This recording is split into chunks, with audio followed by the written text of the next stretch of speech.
Hello बच्चों। चलिए एक बार पुनः आप सबों को हमारे केमिस्ट्री टीचिंग पॉइंट के यूट्यूब चैनल में आपका स्वागत है। चलिए तो इधर सॉलिड स्टेट का हमने टेस्ट एग्जामिनेशन कंडक्ट किया था, ऑब्जेक्टिव टेस्ट। तो जितने भी बच्चे हमारे पहली बार इस वीडियो को देख रहे हैं, जो भी बच्चे बोर्ड एग्जामिनेशन की तैयारी कर रहे हैं, वो थोड़ा सा इस वीडियो को लास्ट तक देखिएगा। हम आपको 35 नंबर का जो ऑब्जेक्टिव टेस्ट कंडक्ट किए थे, उसका आज मैं एक्सप्लेनेशन आप लोगों के बीच करने जा रहा हूँ, और कौन सा आंसर करेक्ट है उसको आप थोड़ा देखते जाइएगा। सही है, थोड़ा सा सिंसियर बने रहिएगा। और यदि आप पहली बार आए हैं हमारे चैनल पर, तो कृपया हमारे चैनल को सब्सक्राइब कर दीजिएगा। ओके, चलिए लेट्स स्टार्ट। क्वेश्चन मैं पढ़ता जाऊंगा और उसका ऑप्शन भी मैं देता जाऊंगा। सही है, तो चलिए आगे बढ़ते हैं, बिना देर किए वीडियो को शुरू करते हैं। चलिए, पहला क्वेश्चन था कि निम्नलिखित में से कौन सेमीकंडक्टर है। सेमीकंडक्टर का मतलब हुआ अर्धचालक। तो गौर कीजिएगा, पहला नंबर का क्वेश्चन था कि निम्नलिखित में से कौन सेमीकंडक्टर है। पहला ऑप्शन था सोडियम, बी नंबर ऑप्शन था आपका सिलिकॉन, और सी नंबर था आपका ऑप्शन कैल्शियम, और डी नंबर का ऑप्शन था आपका मैग्नीशियम। क्वेश्चन कह रहा था कि निम्नलिखित में से विच वन इज द सेमीकंडक्टर। पहला क्वेश्चन है कि विच वन इज द सेमीकंडक्टर। निम्नलिखित में से इस चार ऑप्शन में से कौन अर्धचालक है। तो सेमीकंडक्टर में दो ही आता है, सिलिकॉन और जर्मेनियम, जो ग्रुप 4 का तत्व है। तो आपको आंख मूंद के आपको मारना था silicon is the correct answer, यानी सिलिकॉन जो है वह सेमीकंडक्टर है। सही है, तो पहला नंबर का क्वेश्चन जो था, निम्नलिखित में से कौन सा सेमीकंडक्टर है, which one is the semiconductor, तो silicon is the correct answer. चलिए दूसरा क्वेश्चन था आपका कि किस दोष में लुप्त होने वाले कैटायन और एनायन की संख्या समान होती है। मीन्स किस डिफेक्ट्स में, in which defects number of missing cation become equal to number of missing anion। यानी किस डिफेक्ट्स में लुप्त होने वाले, गायब होने वाले कैटायन और एनायन की संख्या समान होती है। तो दूसरा नंबर का क्वेश्चन में ऑप्शन था आपका, पहला था आपका, ये तो एक नंबर का था। दूसरा नंबर में था पहला फ्रैंकल डिफेक्ट,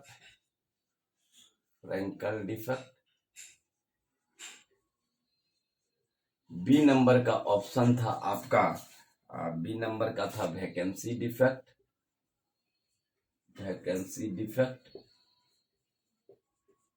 सी नंबर का ऑप्शन था आपका शॉर्ट की डिफेक्ट,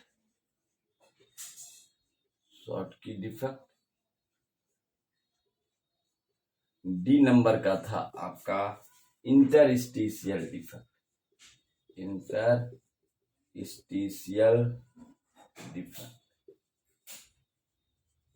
कह रहा था कि निम्नलिखित में से in which defects number of missing cation become equal to number of missing anion.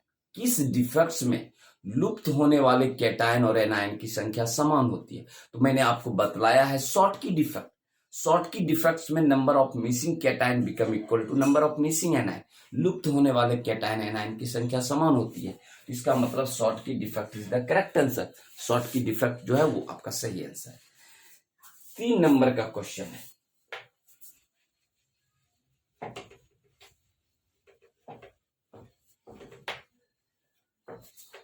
Question है, कि एवोगाद्रो संख्या का मान होता है, values of Avogadro number. 3 number का क्वेश्चन है, एवोगाद्रो संख्या का मान होता है। तो क्वेश्चन था 6.022 गुना 10 पर पावर -23।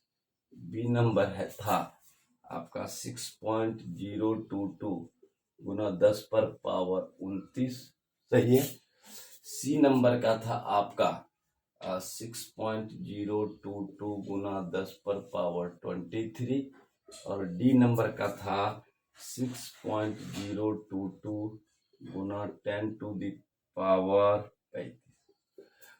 तो आप जानते हैं कि एक मोल में किसी भी एक मोल पदार्थ में जो आपका अणुओं, एटम, आयंस, मॉलिक्यूल्स की संख्या होती है वो एवोगाद्रो संख्या के बराबर होता है और जिसका मान होता है 6.022 10⁻23।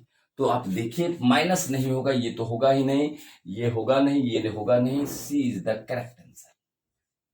यानी एवोगाद्रो संख्या का मान होगा 6.022 गुना 10⁻23 इज द करेक्ट आंसर। सही है। 4 नंबर का है कि इकाई कोष्टिका की प्रकृति जानने के लिए, nature of the unit cell, तो किसी भी इकाई कोष्टिका की प्रकृति जानने के लिए, उसका नेचर जानने के लिए आपको किस चीज का कैलकुलेशन करना। तो कहने का मतलब हुआ कि यूनिट सेल की प्रकृति जानने के लिए इसका ऑप्शन था आपका, जरा ध्यान दीजिएगा, इसका ऑप्शन था जेड, बी ऑप्शन था एस, सी ऑप्शन था आपका NA और डी ऑप्शन था आपका ए। तो कह रहा है कि nature of the unit cell, किसी भी इकाई कोष्टिका की प्रकृति जानने के लिए आपको जेड का मान निकालना है। Z means number of atom per unit cell. तो कहने का मतलब वेदर कोई भी unit cell either simple cubic है, बॉडी सेंटर्ड क्यूबिक है या फेस सेंटर्ड क्यूबिक है, you have to calculate the value of Z, number of atom per unit cell निकाल लीजिएगा, आपको उसकी प्रकृति पता चल जाएगा। तो इसका मतलब correct answer is the A, Z. सही है। चलिए आगे बढ़ते हैं। 5वां नंबर का क्वेश्चन, FCC में जेड का मान होता है, तो याद कीजिएगा FCC में जेड का मान 4 होता है। What is the value of Z in FCC? FCC means face centred cubic. तो आपका 5 नंबर का क्वेश्चन में ऑप्शन है ए में 1, बी में 2, सी में 3, डी में 4। तो कह रहा है कि फेस सेंटर्ड क्यूबिक में number of atom per unit cell का मान होता है, तो 4 इज द करेक्ट आंसर। 4 आपका होता है number of atom per unit cell, face centred cubic में आपका 4 होता है। तो कहीं भारी क्वेश्चन नहीं था, एकदम इजी सब क्वेश्चन है। तो कहने का मतलब हुआ ये 5 नंबर का क्वेश्चन। 6 नंबर का क्वेश्चन है कि true solid is known as, वास्तविक ठोस कहा जाता है। तो आपका 6 नंबर का क्वेश्चन है कि true solid, true solid, true solid का मतलब हुआ कि वास्तविक ठोस कहते हैं, वास्तविक ठोस। तो आपको पता है कि वास्तविक ठोस जो है, क्रिस्टलाइन सॉलिड को हम वास्तविक ठोस कहते हैं और अक्रिस्टलीय ठोस को सूडो सॉलिड कहते हैं, आभासी ठोस। तो कहने का मतलब कह रहा था निम्नलिखित में से कौन वास्तविक ठोस है, तो आपको मारना था क्रिस्टलाइन सॉलिड, क्रिस्टलीय ठोस, कहीं दिक्कत नहीं है। इसका करेक्ट आंसर जो होगा, करेक्ट आंसर होगा क्रिस्टलाइन सॉलिड, क्रिस्टलाइन सॉलिड। किस ठोस को हम कहते हैं वास्तविक ठोस? तो अगर इस तरह का क्वेश्चन आ जाए, which one is the crystalline solid, किस ठोस को यानी वास्तविक ठोस को और कौन सा ठोस है, तो क्रिस्टलीय ठोस को ही हम वास्तविक ठोस भी कहते हैं। तो आया कि true solid, which one is the true solid, कौन सा वास्तविक ठोस है, तो crystalline solid is the correct answer. सही है। चलिए आगे बढ़ते हैं।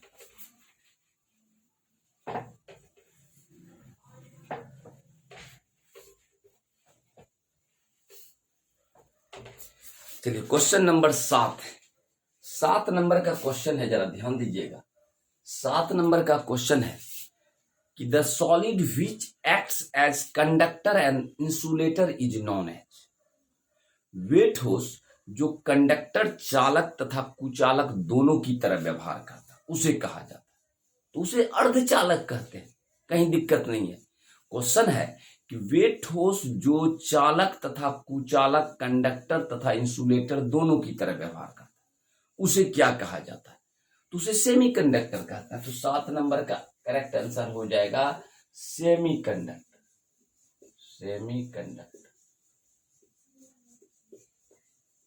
तो कहने का मतलब अर्धचालक इज द करेक्ट आंसर। तो आंसर आपको आंसर ए मारना था। तो कहने का मतलब जो कंडक्टर और इंसुलेटर दोनों की तरह व्यवहार करता है उसे सेमीकंडक्टर कहा जाता है, अर्धचालक कहते हैं।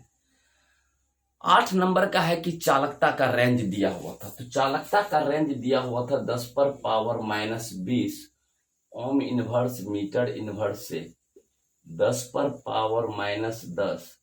Ohm inverse metre inverse. कहता है कि बतलाइए किस, चाहे चालक हो, कुचालक हो, अर्धचालक हो, तो ये जो चालकता का रेंज है, रेंज ऑफ द कंडक्टिविटी किसका है? चालक का है कि कुचालक का है या अर्धचालक का है? द कंडक्टिविटी रेंज, चालकता का रेंज जो है इसका किसका है? तो ऑब्वियसली ये इंसुलेटर का है। तो करेक्ट आंसर जो होगा वो होगा इंसुलेटर। इंसुलेटर का मतलब हुआ कुचालक, कुचालक का चालकता रेंज है। तो आंसर आपको मारना था इसका 8 नंबर का, बी नंबर में था कुचालक, तो बी नंबर मारना था। 9 नंबर का क्वेश्चन है, फ्रेंकल दोष से ठोस का घनत्व पर क्या प्रभाव पड़ता है? तो गौर कीजिएगा, फ्रेंकल दोष में कैटायन, जनरली कैटायन, 9 नंबर का क्वेश्चन है कि फ्रेंकल दोष से ठोस के घनत्व पर क्या प्रभाव पड़ता है। तो फ्रेंकल दोष में होता क्या चीज है? जनरली कैटायन, क्योंकि कैटायन का आकार होता है छोटा, वह क्या होता है कि अपने जगह से हटकर रिक्तिका में चला जाता है, वॉइड्स में चला जाता है। तो चूंकि एटम लुप्त नहीं हो रहा है, गायब नहीं हो रहा है, इसीलिए इससे ठोस के घनत्व पर कोई प्रभाव नहीं पड़ता है। क्वेश्चन कह रहा है कि what is the effect of density, effect of density due to Frenkel defect. Frenkel defect से ठोस के घनत्व पर क्या प्रभाव पड़ता है? तो नो चेंज, यानी कोई प्रभाव नहीं पड़ता है। नो चेंज, कोई प्रभाव नहीं पड़ता है, कोई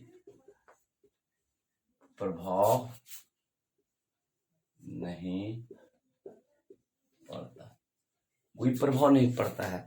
तो 9 नंबर का आपको मारना था आंसर सी। 10 नंबर का क्वेश्चन, 10 नंबर का क्वेश्चन है कि चतुष्फलकीय रिक्तिका कितने परमाणुओं के संपर्क में रहता है? Tetrahedral voids, how many atom is surrounded in tetrahedral. तो टेट्रा का मतलब आप जान ही रहे हैं कि 4 होगा, 4 परमाणुओं से जो घिरा रहता है वो टेट्राहेड्रल वॉइड्स है। तो कहने का मतलब यहां आपका 10 नंबर का था कि टेट्राहेड्रल वॉइड्स, चतुष्फलकीय रिक्तिका कितने परमाणुओं से घिरा रहता है? तो 4 इज द करेक्ट आंसर, 4 परमाणुओं से घिरा रहता है। तो आपको आंसर इसमें मारना था डी नंबर कि टेट्राहेड्रल वॉइड्स, चतुष्फलकीय रिक्तिका जो है 4 परमाणुओं से घिरा रहता है। सही है। चलिए 11 नंबर का क्वेश्चन,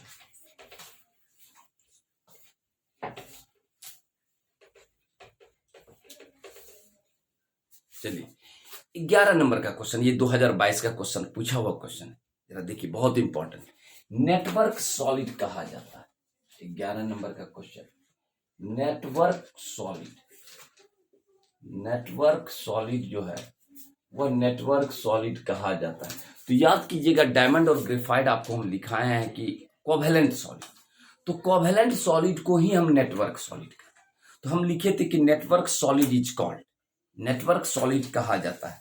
तो करेक्ट आंसर था number B, covalent bond, covalent solid को ही हम, कोवेलेंट सॉलिड को ही हम नेटवर्क सॉलिड कहते हैं। तो आंसर, करेक्ट आंसर जो होगा वो बी होगा, covalent solid is also known as the network solid. सही है। चलिए चलते हैं क्वेश्चन नंबर 12।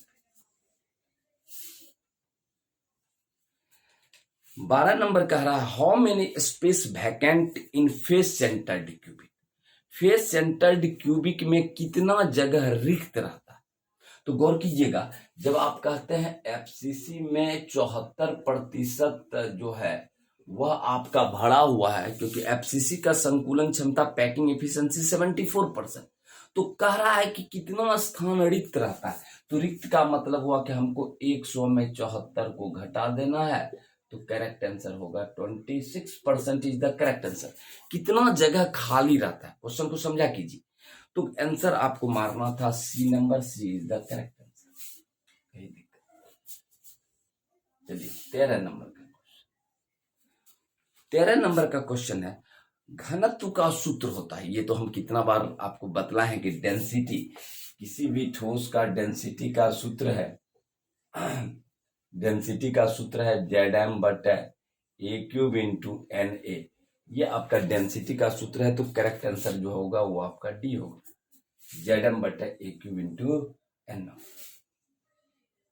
14 नंबर का क्वेश्चन, सोडियम का उप सहसंयोजक संख्या, what is the coordination number of sodium in NaCl। और कोऑर्डिनेशन नंबर कहते किसको है, जितने परमाणु से कोई भी एटम घिरा रहता है, पड़ोसी परमाणु से, नेबरिंग एटम से, कहता है how many coordination number, what is the coordination number of sodium in NaCl। Sodium chloride में Na का कोऑर्डिनेशन नंबर होता है, तो ऑब्वियसली 6 क्लोराइड आयन से जुड़ा रहता है, इसका कोऑर्डिनेशन नंबर 6 होगा। तो करेक्ट आंसर जो है आपका सी होगा। 15 नंबर का क्वेश्चन, 1 पिकोमीटर बराबर कितना सेंटीमीटर पूछ रहा है। तो बताइए 1 पिकोमीटर बराबर 10 पर पावर माइनस 12 मीटर होता है और 10 पर पावर माइनस 10 सेंटीमीटर होता है। तो आपको हम पूछ रहे थे 1 पिकोमीटर में कितना सेंटीमीटर होता है, तो नीचे मतलब आपको मारना था 1 picometre become equal to 10 to the power minus 10 centimetre. Easy था, तो कहने का मतलब क्वेश्चन आंसर आपका बी हो। चलिए यहां तक क्लियर है, यहां तक कहीं कॉन्सेप्ट ने आपको एकदम एक्सप्लेनेशन के साथ में आपको बतला रहा हूं टोटल। तो ये था आपका 15 क्वेश्चन।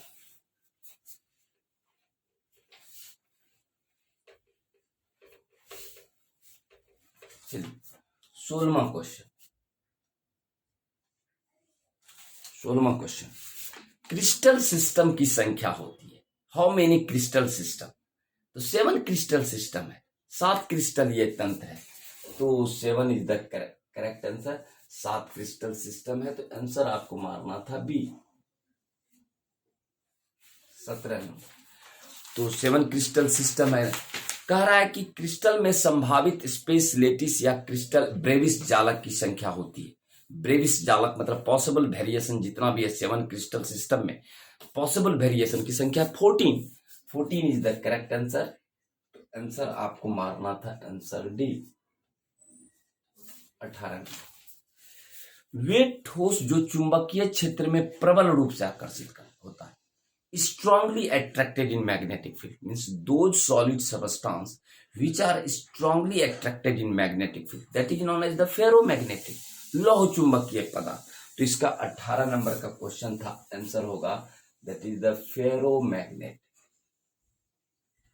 ferromagnetic, जिसको आप कहते हैं लौह चुंबक।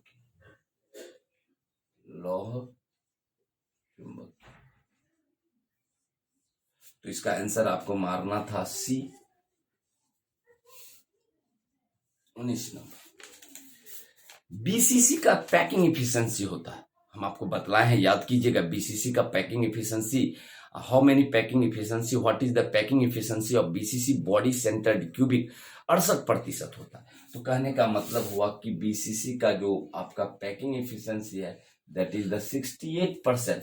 तो करेक्ट आंसर आपको मारना था आंसर बी। चलिए 20 नंबर का क्वेश्चन कहता है कि यदि आपका किसी गोले की त्रिज्या r है, if r be the radius of the sphere, what is its volume. अगर r जो है, छोटी r किसी भी गोले की अगर त्रिज्या है, अगर ये आपका गोला है और इसका रेडियस r है, इसका वॉल्यूम आप जानते हैं कि होता है 4/3 पाई r क्यूब। गोले का जो वॉल्यूम है 4/3 पाई r क्यूब। तो करेक्ट आंसर आपका सी होगा, सही है। चलिए 21 नंबर का क्वेश्चन, आयनिक ठोस में means the constituent particle present in ionic solid, नाम से ही पता चल रहा आयनिक solid means constituent particle ions होंगे। तो कहने का मतलब हुआ आयनिक ठोस में कंस्टिट्यूएंट पार्टिकल्स आयंस होंगे, आयन। इसका मतलब करेक्ट आंसर आपका ए होगा। पूछ रहा है कि means name of the constituent particle present in ionic solid, तो ions is the correct answer. चलिए 22 नंबर का, घनीय क्रिस्टल सिस्टम में means the possible Bravais lattice in cubic system, cubic system में ब्रेविस जालक की संख्या होती है, how many Bravais lattice in cubic crystal system. तो 3 is the correct answer, 3 is the correct answer, या आंसर सी।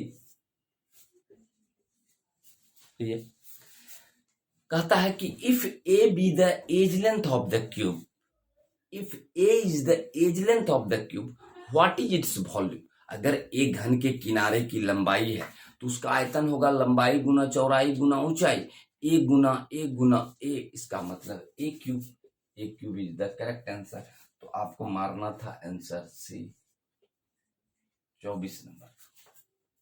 कहता है कि सिंपल क्यूबिक में number of atom per unit cell का मान होता है।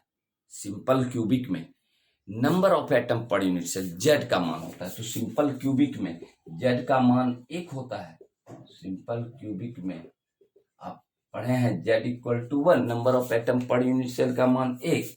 तो करेक्ट आंसर जो है वह आपका ए होगा। चलिए 25 नंबर का, एफसीसी का संकुलन क्षमता होता है। एफसीसी का पैकिंग एफिशिएंसी 74%, कहीं दिक्कत नहीं है। तो एफसीसी का जो संकुलन क्षमता है वह होता है 74%। तो करेक्ट आंसर आपको मारना था आंसर सी। चलिए यहां तक क्लियर आपका कॉन्सेप्ट, जितना भी ऑब्जेक्टिव था सबका आंसर विथ एक्सप्लेनेशन आपको बता रहा हूं। चलिए और कुछ क्वेश्चन बच रहे हैं, यानी कि 25 तक हो गया, 10 क्वेश्चन और बच रहे हैं।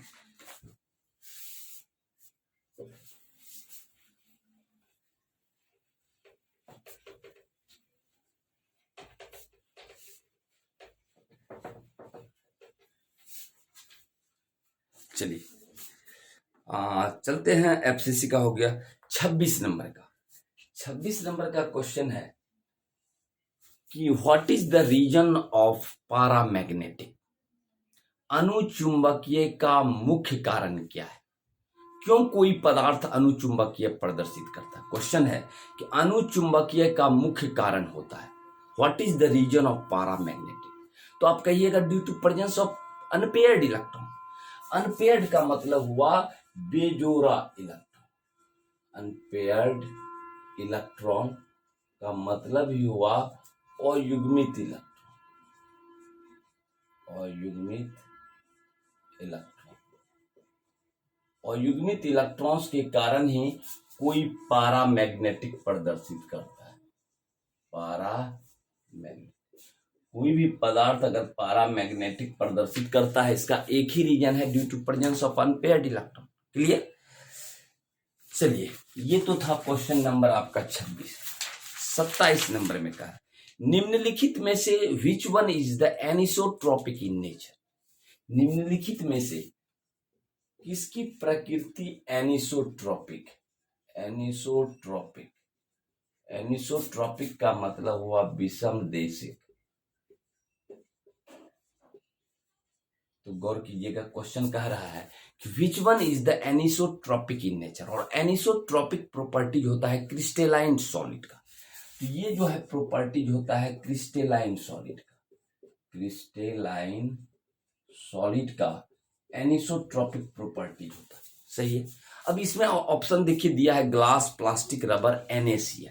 ग्लास हो नहीं सकता है, प्लास्टिक हो नहीं सकता है, रबर हो नहीं सकता है। NaCl is the correct answer, क्योंकि NaCl जो है, NaCl आपका आयनिक सॉलिड है। तो NaCl आपका करेक्ट आंसर होगा। Answer is the D. NaCl is the correct answer क्योंकि आयनिक सॉलिड है। कहता है कि covalent, the constituent particle in covalent solid is. Constituent particle का मतलब हुआ अवयवी कण, कि कोवेलेंट सॉलिड में अवयवी कण होते हैं। कोवेलेंट सॉलिड में अवयवी कण होते हैं, that is the atom. Covalent ठोस में the constituent particle present in covalent solid, that is the atom. Atom is the correct answer. तो आपको ए मारना था, कहीं दिक्कत नहीं। 29 नंबर, शॉटकी डिफेक्ट से ठोस के घनत्व पर क्या प्रभाव पड़ता है। What is the effect of density due to Schottky defect.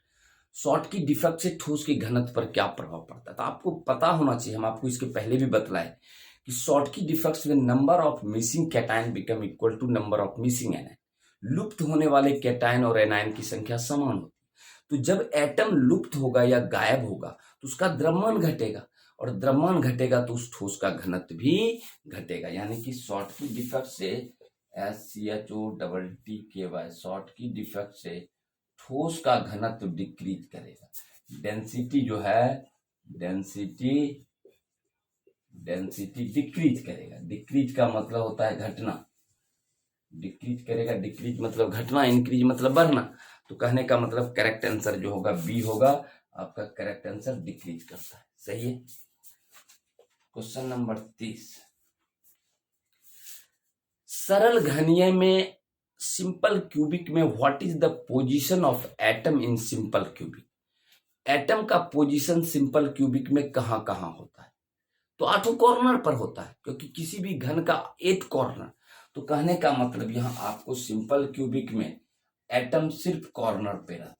Corner का मतलब हुआ कोना पर। तो करेक्ट आंसर ए है। तो कहने का मतलब कहता है what is the position of atom in simple cubic. तो 8 कॉर्नर पर तो होता है, तो कॉर्नर पर आपको ऑप्शन मारना है।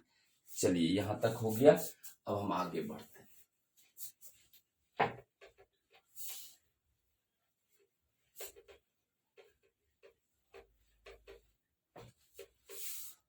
चलिए 31 नंबर कहता है कि षष्ठ फलकीय निविड संकुलन में परमाणुओं का उपसह संयोजक संख्या होता है। षष्ठ फलकीय मतलब हेक्सागोनल क्लोज पैक्ड स्ट्रक्चर में what is the coordination number of the atom. तो अगर 2 डायमेंशन पूछेगा तो 6 आपका करेक्ट आंसर है, लेकिन अगर आपका 3 डायमेंशन पूछेगा तब 12 इज द करेक्ट आंसर। लेकिन हम यहां आपको 12 नहीं दिए ऑप्शन में, तो आपको यहां कोऑर्डिनेशन नंबर 6 मारना था। हेक्सागोनल में आंसर मारना था सी। 32 नंबर, 31 हो गया, 32 नंबर। 32 नंबर में है कि during the packing arrangement of the constituent particle the vacant space left is known है। कि एटम्स का पैकिंग अरेंजमेंट को निविड संकुलन में जो स्थान छूट जाता है उसे कहा जाता है। The vacant space left during packing arrangement of atom is known as, तो वॉइड्स कहा जाता है। एटम्स के पैकिंग अरेंजमेंट के दौरान जो एटम आपका छूट जाता है या बच जाता है, उस खाली जगह को हम रिक्तिका कहते हैं, वॉइड्स कहते हैं। कहीं दिक्कत नहीं। तो करेक्ट आंसर था इसका ए। 33 नंबर, हीरा और ग्रेफाइट, डायमंड और graphite is the example of. कहता है कि हीरा और ग्रेफाइट उदाहरण है, तो कोवेलेंट ठोस का उदाहरण है। Diamond and graphite, diamond and graphite, diamond and graphite किसका उदाहरण है? तो that is the covalent solid का उदाहरण है। कोवेलेंट सॉलिड का उदाहरण है, सहसंयोजक ठोस का उदाहरण है। तो आपको आंसर मारना था बी। 34 नंबर, हीरा में कार्बन का प्रसंकरण क्या होता है? जरा गौर कीजिएगा। हीरा का पूछ रहा है कि डायमंड के केस में, तो डायमंड के केस में क्या होता है कि डायमंड में क्या होता है कि प्रत्येक कार्बन परमाणु 4 दूसरे कार्बन परमाणु से सहसंयोजक बंधन द्वारा जुड़ा था, कोवेलेंट बॉन्ड द्वारा। कह रहा what is the hybridization of carbon in diamond. तो कार्बन का क्या होता है कि टेट्राहेड्रली रूप से दूसरे कार्बन से कोवेलेंट बॉन्ड से जुड़ा रहता है।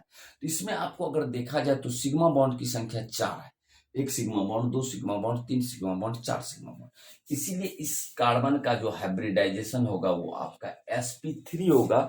sp3 is the correct answer, answer C. Last question है 35 नंबर का कि अष्टफलकीय रिक्तिका कितने परमाणुओं से घिरा रहता है? अष्टफलकीय का मतलब हुआ हेक्सागोनल। अष्टफलकीय रिक्तिका हेक्सागोनल नहीं, ऑक्टाहेड्रल वॉइड्स। तो याद कीजिएगा, हम आपको इसके पहले बतलाए कि टेट्राहेड्रल वॉइड्स 4 परमाणुओं से घिरा रहता है और ऑक्टाहेड्रल वॉइड 6 परमाणुओं से घिरा रहता है। तो यहां आपको कह रहा है कि ऑक्टाहेड्रल वॉइड्स कितने परमाणुओं से घिरा रहता है? तो 6 is the correct answer, answer is D. तो ये जो आपका टेस्ट एग्जामिनेशन कंडक्ट किया गया था सॉलिड स्टेट का 35 नंबर का ऑब्जेक्टिव का, इस टोटल क्वेश्चन का मैं आपको एक्सप्लेनेशन के साथ आपको बोर्ड पर आंसर बता दिया, उसका ऑप्शन बता दिया। और मैं विश्वास करता हूं कि सभी बच्चों को इससे जरूर लाभ होगा आपको फाइनल एग्जाम में। तो कहने का मतलब आप देखिएगा अच्छा से, तो कहीं दिक्कत नहीं है। Answer means question with correct explanation के साथ मैंने आपको हर एक क्वेश्चन 35 35 क्वेश्चन पूछे गए थे और 35 को हम आपको करेक्ट आंसर विथ एक्सप्लेनेशन बता दिया। और मुझे लगता है कि आप सबों को इस वीडियो से बहुत आपको लाभ मिला होगा। और यदि आप लाभान्वित हुए हैं तो हमारे चैनल को आप सब्सक्राइब कर लीजिए, लाइक कीजिए और अपने दोस्तों के बीच में ज़्यादा से ज़्यादा वीडियो को शेयर कीजिए। चलिए, थैंक यू सो मच।